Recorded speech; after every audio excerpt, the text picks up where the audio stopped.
This story is based on a true story that shows the lengths a mother will go to save her daughter, inspired by the real events experienced by Louise Monaghan during the civil war in Syria.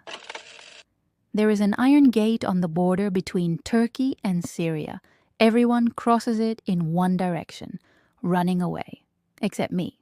On September 14th, 2011, I walked through that gate in the opposite direction. I entered a war zone alone, without weapons, without protection, with no guarantee that I would return alive.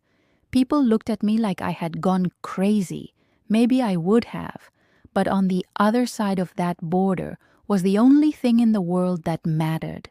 My daughter, May, 6 years old, and the man who kidnapped her. The sound of gunshots in the distance didn't scare me as much as the silence on the phone when I last heard her voice. My name is Louise. I'm Irish. I'm a mother. And this is the story of how I went through hell to bring my daughter back.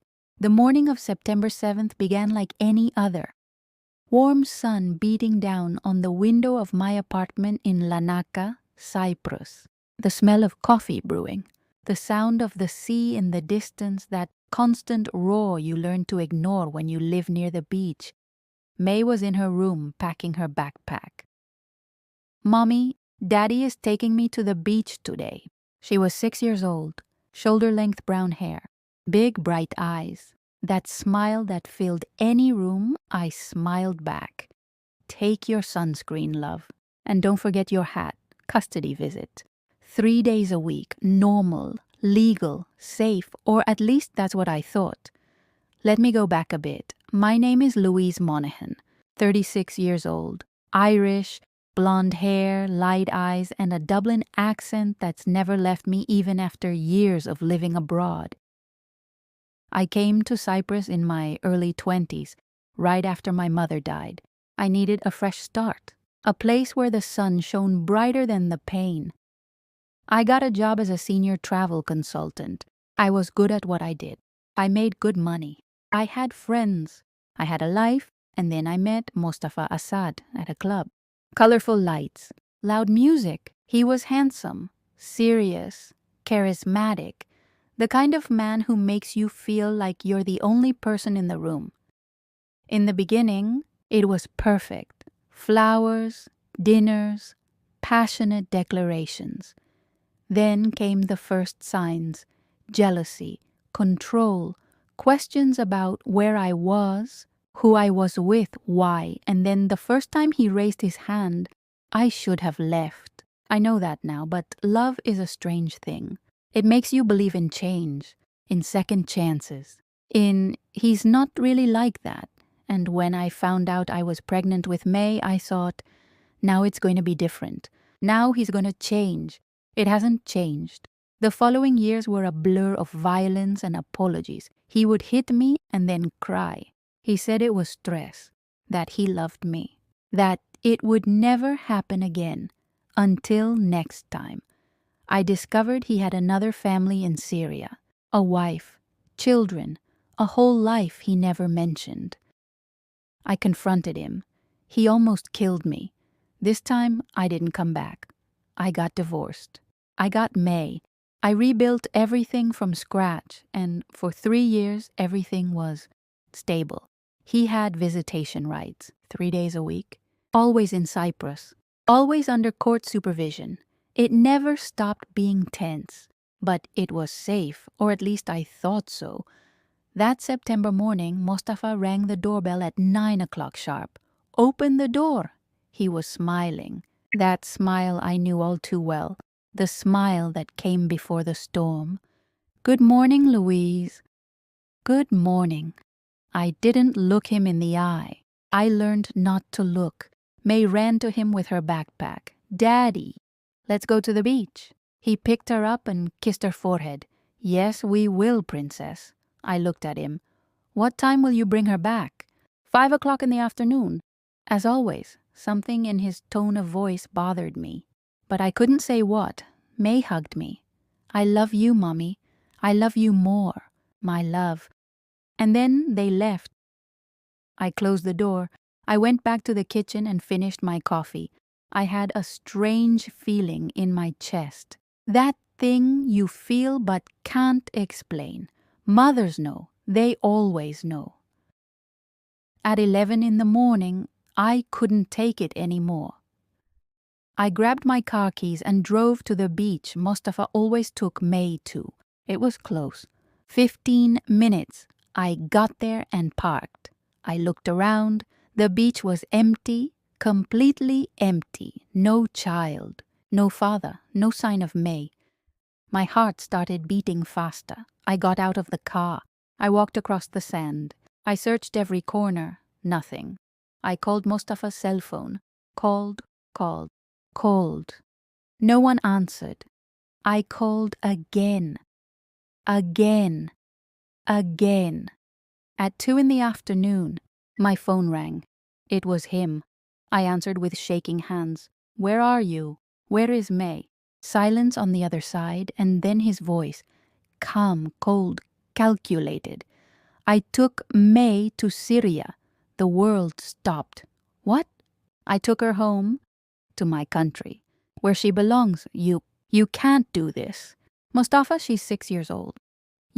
If you want to see your daughter again, Louise, sell everything there, the house, the car, everything, and come live here. As a Muslim woman, as a wife. My legs gave out. I sat on the living room floor. Let me talk to her.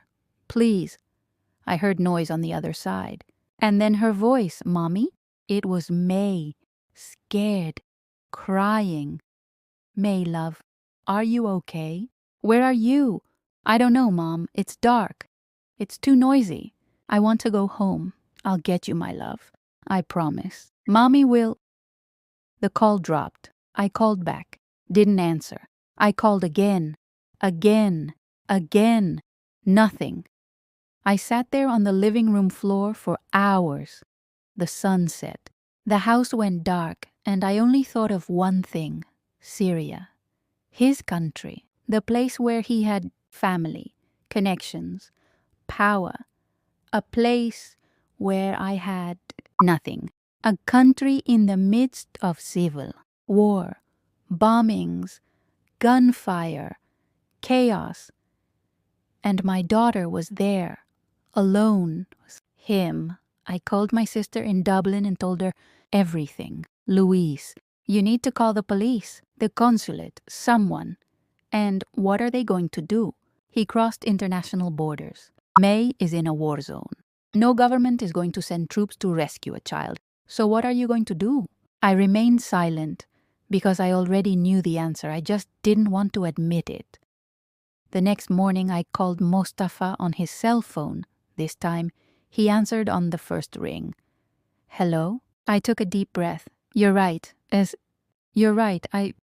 want to try again. I want to live there. With you. With May. As a family. Silence on the other side. And then he laughed. I knew you'd see reason. But it's going to take a while. I need to sell the house, the car, get everything in order. How long? A week. Maybe 2. 2 weeks, Louise. Not a day more. I know. And when you get here, you will wear the hijab. You will live as a Muslim woman. You will obey me. I swallowed the lump in my throat. I know. And if you try anything, I'm not going to try anything. I just want to see my daughter. Another pause. 2 weeks. He hung up. I looked at the phone in my hand. I was shaking so much I almost dropped it because I knew what I had just done. Had just lied to the most dangerous man I knew. I had just promised that I would go back to him, that I was going to submit, that I was going to give up everything. And he believed, because men like Mustafa always believe they have won. But I wasn't going to submit. I was going to enter Syria. I would pretend to be the obedient wife he wanted. And when he got the chance, when his guard was down, he would grab May and run. It didn't matter the cost. The danger didn't matter. It didn't matter if I didn't come back alive, because there is something stronger than fear, stronger than war, stronger than any border, a mother's love, and I was going to prove it. The next 7 days were the longest of my life. I sold the car in 2 days. The house took longer, but I found a buyer who paid cash. Furniture, clothes, everything I'd built up over the years, I packed it up, sold it, and donated it. My sister Claire flew from Dublin to help me. She arrived on the 3rd day. She knocked on the door. When I opened it, she hugged me without saying anything, and I cried.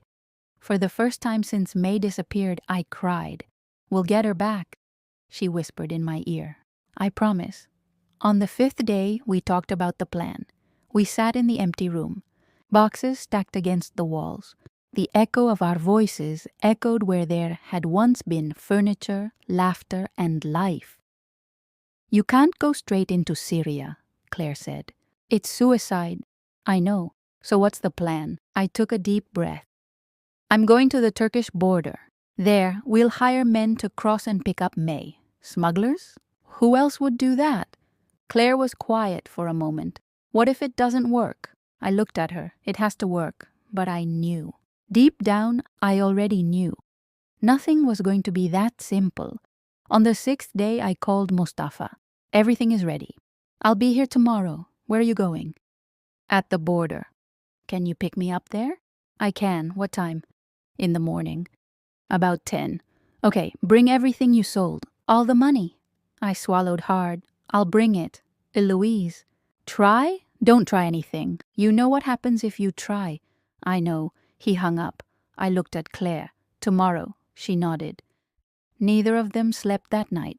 The flight to Turkey was short, 1 hour, but it felt like an eternity. I looked out the window and saw the clouds passing by. White, clean, peaceful, and I thought, on the other side of these clouds there is a war, and my daughter is there. Claire held my hand the entire flight. "You don't have to do this," she said softly.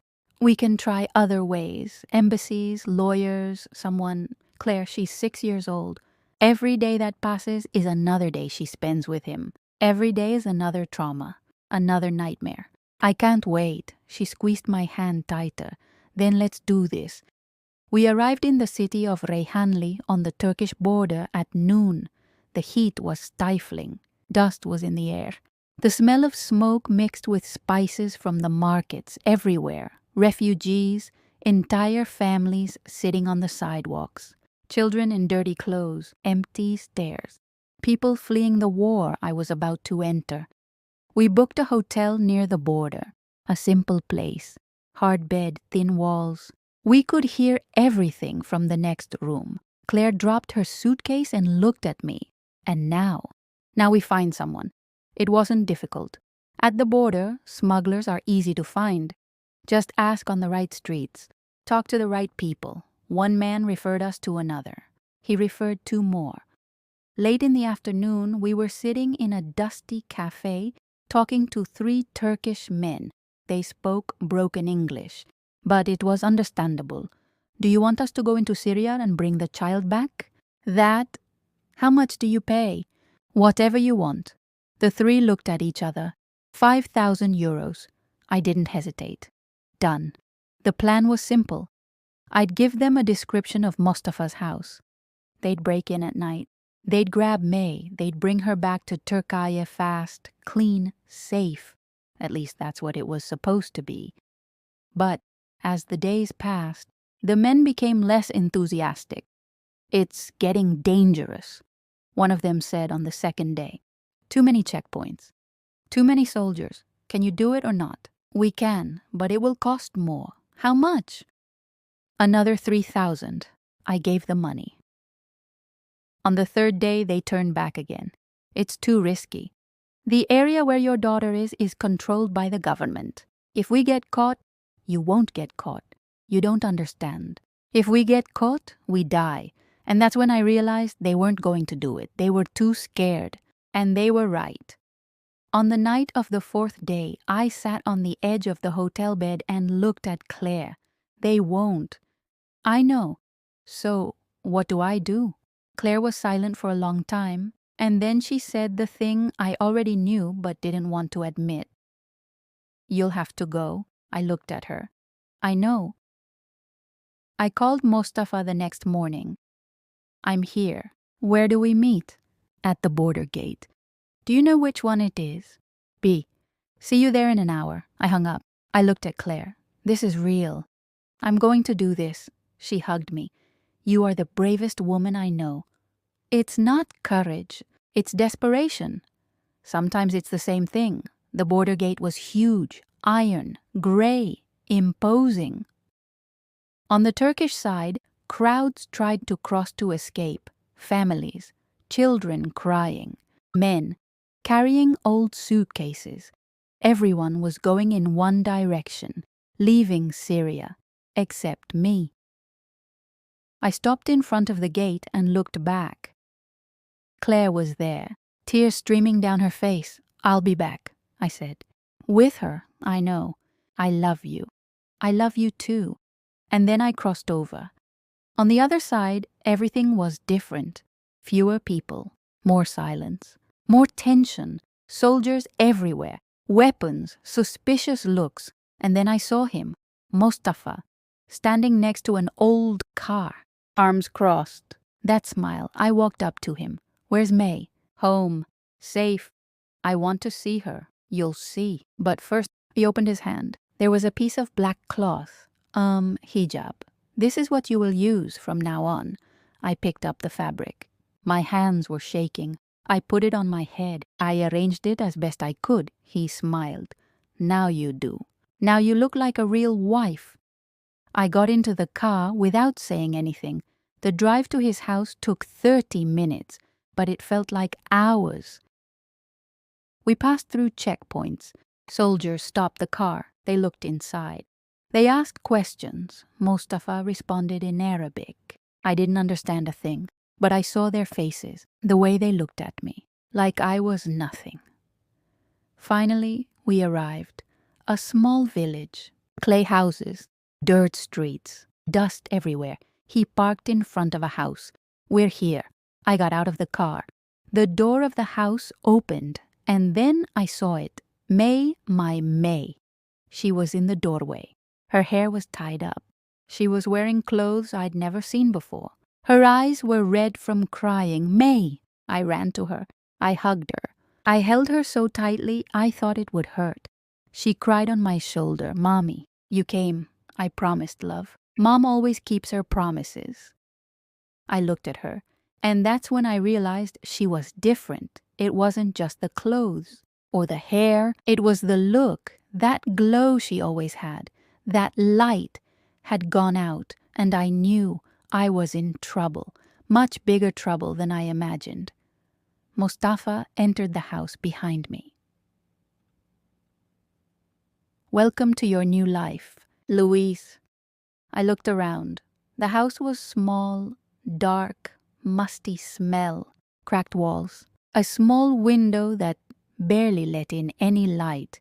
In the corner, an old mattress on the floor. This is our room, he said. You'll sleep here. With May and me. My stomach churned. And the rules are simple. You don't go out without my permission. You don't talk to anyone without my permission. You don't use the phone without my permission. Got it? I didn't answer. He came closer, his face inches from mine. Did you understand? I understood. He smiled. Great. Now go inside and make dinner. Like a good wife.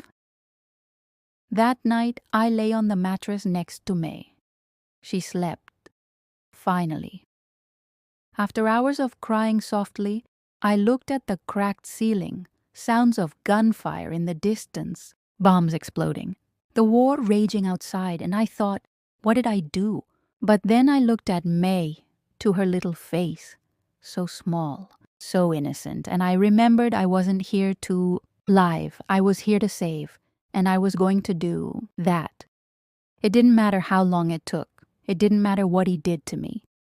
I was going to take my daughter out of here, even if it was the last thing I did in my life. The first week was the worst. Not for lack of food, though there was little. Not for the suffocating heat, though the sun turned that house into an oven. It was because of May's silence. She who had always been so talkative, so full of life, now barely opened her mouth. He sat in the corner of the room, knees drawn up to his chest, staring at the wall. I tried to talk. "May, love, it's okay. Mommy is here now." She just nodded, didn't cry, didn't smile, nothing, as if something inside her had broken, and that destroyed me more than anything Mustafa could do to me. He did a lot. On the second day, I questioned an order of his. Little, silly. He told me to make tea. I said I would make it in a little while. He crossed the room in 3 strides and he hit me, a slap in the face so hard I fell to the ground. May screamed. He looked at her. "Shut up." She fell silent. He bent down. He grabbed my hair. He pulled me close to his face. "You don't question. You don't argue. You obey. Got it?" I understood. He let me go and left the room. May came to me and helped me up. "Mommy, are you okay?" I touched her face. "Yes, love. Mommy is fine." But it wasn't. And she knew. The days dragged on. I woke up before sunrise. I made coffee. I cleaned the house. I cooked. All under the watchful eye of Mustafa or his family who lived in the same village. I couldn't go out. I couldn't talk to anyone. I couldn't use the phone except when he allowed it. And when he allowed it, he was always by my side, listening to every word. One time, I managed to call Claire. "Hello? Claire, it's me. Louise. Thank God. Are you okay?" I looked at Mustafa. He was leaning against the wall, arms crossed, staring at me. "I'm fine. May too. We just need some time to adjust." "Louise, I can help. Let me call the consulate. The embassy, no. Claire, don't do anything. Everything is under control."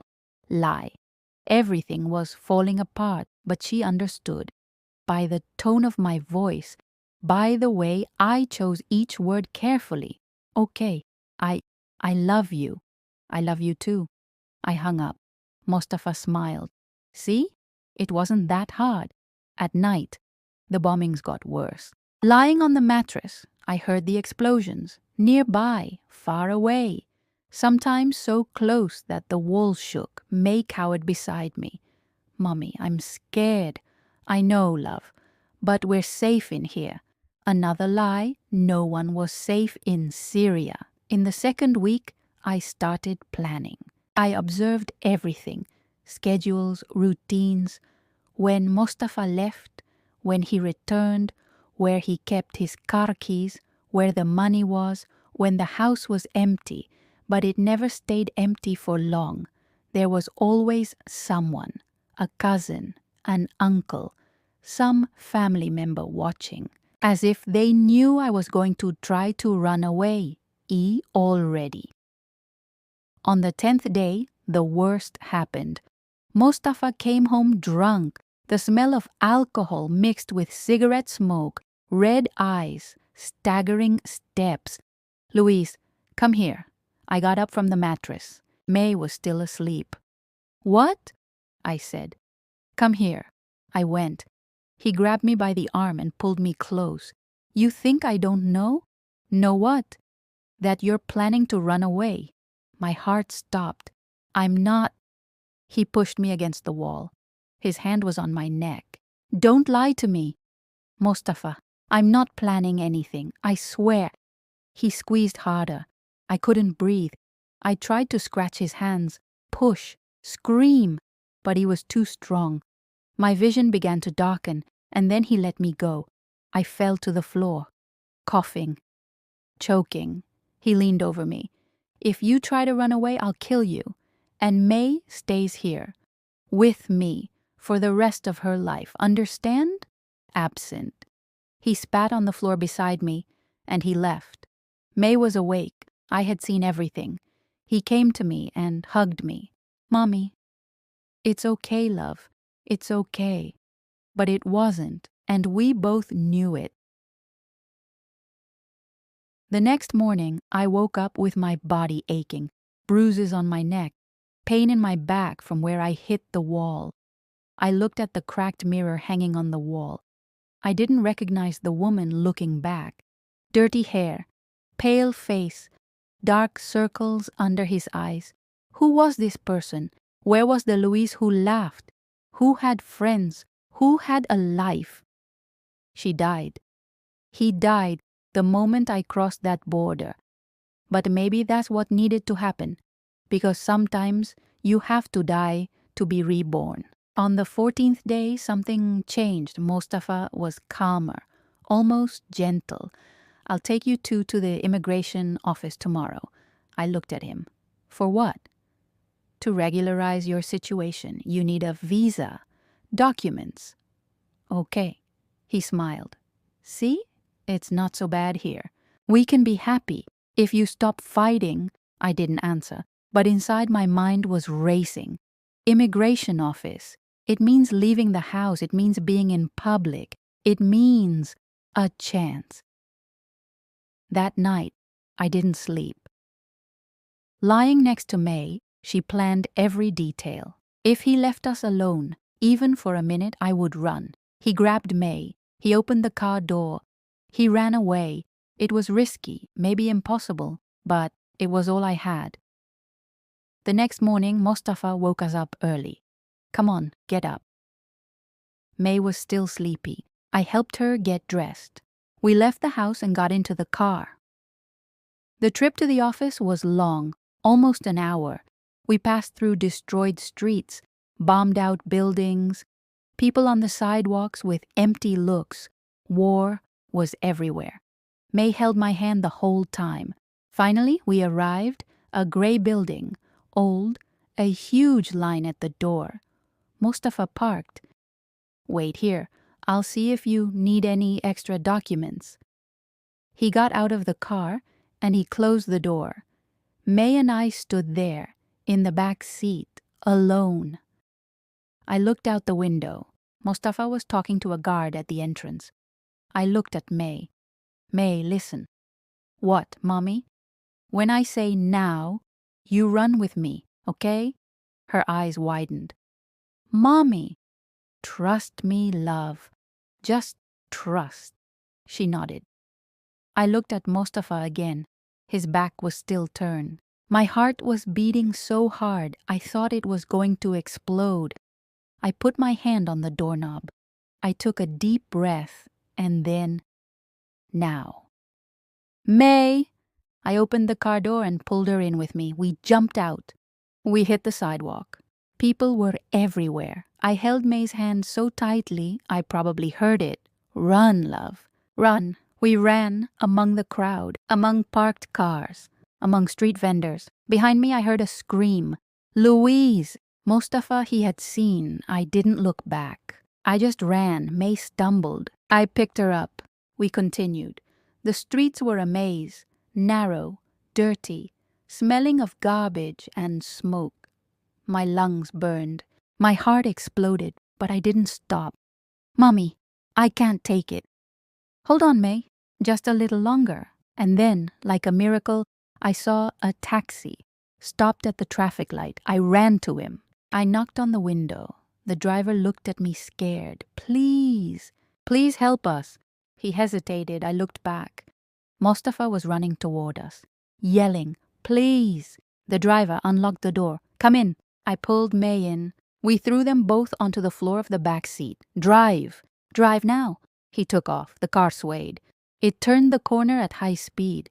I lay on the floor with May on top of me, hands shaking, sweat running down his face. We achieved. We ran away. After a few minutes, I raised my head. I looked out the back window. No sign of Mustafa. He had fallen behind. You run away from husband? The driver asked in broken English. Try. Is he dangerous? Very, he nodded. Where do you want to go? Irish consulate in Damascus. Damascus is far away. It will cost. I took out all the money I had hidden in my pocket. About 350 reais. It's all I have. He glanced in the rearview mirror. He saw May huddled beside me. He sighed. Okay, I'll take it. The journey to Damascus took hours. We passed through 9 checkpoints. Each one was an eternity. Soldiers stopped the car. They looked inside. They asked questions in Arabic. The driver responded, calmly, naturally. I held May and prayed softly. Please, God, please don't let them take me. And each time the soldier waved. And we continued 9 times, 9 miracles. We arrived in Damascus at dusk. The city was chaotic. Traffic jams, horns honking, people shouting, and in the distance the sound of explosions. The Irish consulate is over there, the driver pointed. But it closes early. Maybe it's already closed. I looked through the glass.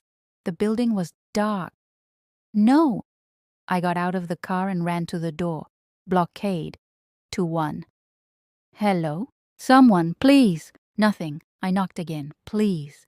I'm Irish. I need help. The door opened. A guard looked at me suspiciously. Consulate closed. I know, but come back tomorrow. No. Please. My ex-husband kidnapped my daughter. He cut me. Come back tomorrow. 8 in the morning. And he closed the door in my face. I stood there, unbelieving. May started to cry. The driver was still there. Can't get in. No, he sighed. There's a hotel nearby. You can stay there tonight. I have no more money. I know the owner. He'll let me. I had no choice. We got back into the taxi. The hotel was small, dirty, musty smell, but it had a bed and a door that locked. The owner, an old man with a gray beard, looked at me with pity. One night, he said, free, but tomorrow you're leaving. Thanks. We entered the room. May threw herself on the bed and cried. I sat down beside her. I ran my hand through her hair. It's okay now, love. We're safe. Mommy, what if Daddy finds us? You won't find it. But I wasn't sure. I tried to sleep, but I couldn't. Every noise made me jump, every footstep in the hallway. Every door slamming. Was it Mustafa? Had he found me? At 3 in the morning, my cell phone rang. An unknown number to wait. Hello? Silence. And then his voice. Louise, my blood ran cold. How did you get that number? Do you really think you can run away from me? Mustafa, I've already spoken to the police. There's an arrest warrant out for you. If they find you, you'll be arrested. And you know what they do to women who disobey in Syria? I remained silent. You will be publicly beheaded, Louise, in front of everyone, and May will watch. Tears streamed down my face. Then come back now, and I'll forget everything. I'm not going back. Then you will die. He hung up. I sat on the bed, trembling. May slept beside me. What did I do now? Consulate closed. Police looking for me. Arrest warrant, no money, no options. I called Claire. Hello? Claire, it's me. Louise. Thank God. What happened? I told everything. The escape, the journey, the closed consulate, Mustafa's call. She was silent for a long time, Louise. I don't know how to help you. I know. But wait, let me call the embassy. Someone. Some organization. Claire, there's no time. If I go to the consulate tomorrow and they decide not to help me, I'll be arrested. And May will stay with him. So what are you going to do? I took a deep breath. I'm going to have to leave Syria. As the only way I can. Louise, there are smugglers here. People crossing the border into Lebanon. If I can get there, this is crazy. You're going to cross mountains in the middle of a war? It's the only chance I have, Claire cried on the other side. I don't want to lose you. You won't, I promise. Another lie. But it was all I had. The next morning, I went after smugglers. It wasn't difficult. The hotel owner knew someone. 2 hours later, I was sitting in a dusty cafe talking to 2 men. Do you want to cross to Lebanon? Yes, me and my daughter. They looked at each other. It's dangerous. I know. Very dangerous. I know. How much do you pay? All I have. I showed him the rest of the money. About 100 euros. They laughed. That's nothing. It's all I have. Please. One of them looked at May, sitting in the corner, quiet, scared. He sighed. Okay. But you walk. We don't carry anyone. All good. And if you get caught, you never knew us. Got it? I understood. That night at 11 o'clock there was a knock on the hotel door. Time to go. I grabbed May. We left. An old car was waiting for us. We go in. We drive for hours until we stopped in the middle of nowhere. Mountains, darkness, silence. From now on, you will go on foot. I looked at the mountains. I couldn't see anything but shadows. How do we know where to go? Go up. When you get to the top, go down to the other side. That's Lebanon. And you? We'll stay here. But good luck. And they got into the car and they left. I stood there, in the middle of the desert, in the middle of the night, with May by my side and a giant mountain in front of me. The wind blew cold. It brought dust. It brought the smell of smoke. In the distance, I heard an explosion. May grabbed my hand. Mommy, I'm scared. I bent down. I looked into her eyes. Me too, love. But we'll get there, together. He is sure? I didn't have it, but I nodded. I have. We started to climb. At first, it wasn't so bad. A trail, big rocks. You could see where you were stepping, but as we climbed, it got worse. The trail disappeared. The rocks became loose. The wind grew stronger. And the darkness, it was total. I couldn't see 3 steps ahead. He used his hands to feel around, to find something to hold on to. May was behind me, holding on to my shirt. Mommy, it hurts. I know, love. Just a little longer.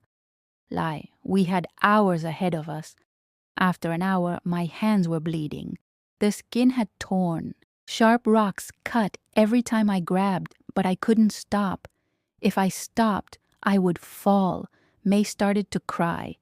Mommy, I can't take it anymore. May, you can handle it. You are strong. Stronger than you think. I am not. Yes, you're my daughter. And we don't give up. Never. She sniffed. It kept going up. Halfway there, we listened. Shots. Not far. Maybe a few kilometers. And then explosions. The sky lit up for a second. Orange. Red. May screamed. I covered her mouth with my hand. Shh. They don't know we're here. Be quiet, she shivered, but nodded. We continue. At the top of the mountain, I stopped. I looked back. Syria, the country that almost killed me, who almost stole my daughter. I looked ahead. Lebanon, freedom, or at least hope. Mommy, shall we go down now? Now we go down. Going down was worse than going up, because in the dark, you can't see the step. You don't know if there's a flaw. Every step is faith. I slipped 3 times. On the 3rd one, I hit it hard. I hurt my knee. May fell too. I stayed there, lying on the rock, breathing heavily, and I thought, I can't take it anymore. But then May touched my arm. Mommy, get up. I looked at her, my 6-year-old daughter, exhausted, hurt, scared. But standing up, she held out her hand to me. Come on, Mom, together. And in that moment, something changed. It wasn't me saving her anymore. It was the 2 of us saving each other. I got up. We continue. After what seemed like an eternity, I saw it, lights, small, shimmering, a village. May, look, we did it. She smiled. For the first time in weeks, she smiled. We descend faster, with more hope. And then, finally, we arrived at the foot of the mountain, Lebanon. We were in Lebanon. A 4x4 was waiting, 2 men, armed. One of them waved. Did you come from Syria? Try. Come in, quickly. I opened the back door. May entered first, and then I saw it. The floor of the car was covered in weapons, pistols, rifles, ammunition. May whispered, "Mommy, there are a lot of guns." I put my hand on her shoulder. "Don't touch anything. Just look ahead." She obeyed. The trip to the safe house took 30 minutes. No one spoke. Just the noise of the engine, the wind, the wheels on the bumpy road. Finally, we stopped. A small house, isolated, lights off. "Stay here tonight. Tomorrow someone will take you to Beirut." "Thanks." We entered. The house was empty, cold but safe. I sat on the floor.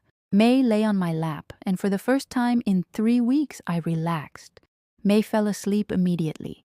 I lay awake, looking at her, to her little face, bruised, dirty, but alive. And I thought about everything we've been through. The kidnapping, the entry into Syria, the captivity, the beatings, the escape, the escalation, every moment impossible, every decision that could have killed us. But we survived, and it wasn't by luck. It was no accident. It was for love. A mother's love that is stronger than borders, stronger than war, stronger than fear. The next morning, a man took us to Beirut. From there, we got a flight to Dublin. When the plane took off, I looked out the window. I saw Syria disappear on the horizon, and I cried, not from sadness, of relief, because we had achieved it against all odds, against all obstacles. We had escaped. May woke up mid-flight. "Mommy, are we going home?" Smile. "Yes, love, we're going home." "And Daddy?" "He can't catch us anymore. Ever." She rested her head on my shoulder. "I love you, Mommy. I love you more." When we arrived in Dublin, Claire was waiting. She saw us. She ran. She hugged both of us at the same time, and we cried together, because sometimes there are no words, only tears of gratitude. Today, years later, May is a teenager, strong, courageous, resilient. The scars are still there, physical and emotional, but she survived, and I survived, and we learned something that few people know, that the most powerful force in the universe is not hate, it's not war, it's not fear, it's a mother's love for her daughter. And this love is capable of moving mountains, literally. Louise and May accomplished the impossible. In the middle of one of the worst civil wars in modern history, they crossed borders, climbed mountains, and faced dangers that most of us could never imagine. But the journey didn't end when the plane landed in Dublin. The scars, physical and emotional, took years to begin healing. May went through intensive therapy, nightmares, flashbacks, fear of sleeping alone. Louise carried the guilt. The question every mother asks, could I have prevented this? But with time, with love, with support from family and friends, they rebuilt. They didn't become who they were before. Because it's impossible to go through fire and come out the same, but they became something stronger, survivors. Today, May is a young adult. She studies, she works, she lives. And when someone asks about those days in Syria, she answers with a simple phrase, "My mother taught me that love isn't just a word, it's action." Louise wrote a book about the experience. Stolen, escape from Syria, not to brag, not to become famous, but to show other mothers, other women who are in impossible situations, you are stronger than you think, and you are never, ever alone. Louise's story reminds us of something we forget too easily in the modern world, that there's a force inside us that only awakens when everything is lost, when there's no way out.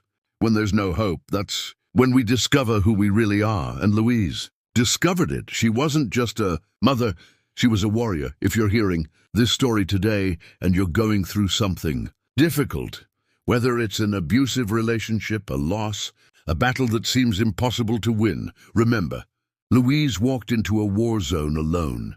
She climbed mountains in the dark with a 6-year-old child. She faced death more than once, and she survived. If she could do it, so can you. It might not be today, it might not be tomorrow, but you will make it, because courage isn't the absence of fear. It's deciding that what you love is worth more than what you fear. This was just one part of Louise and May's incredible journey, a story of courage, faith, and the unbeatable power of a mother's love, proof that no border is too high, no mountain too steep, no darkness too dark. When you have love, real love, you can cross the impossible. If this story touched your heart, please share it. Someone out there might need to hear it today. And remember, you are never alone. Never.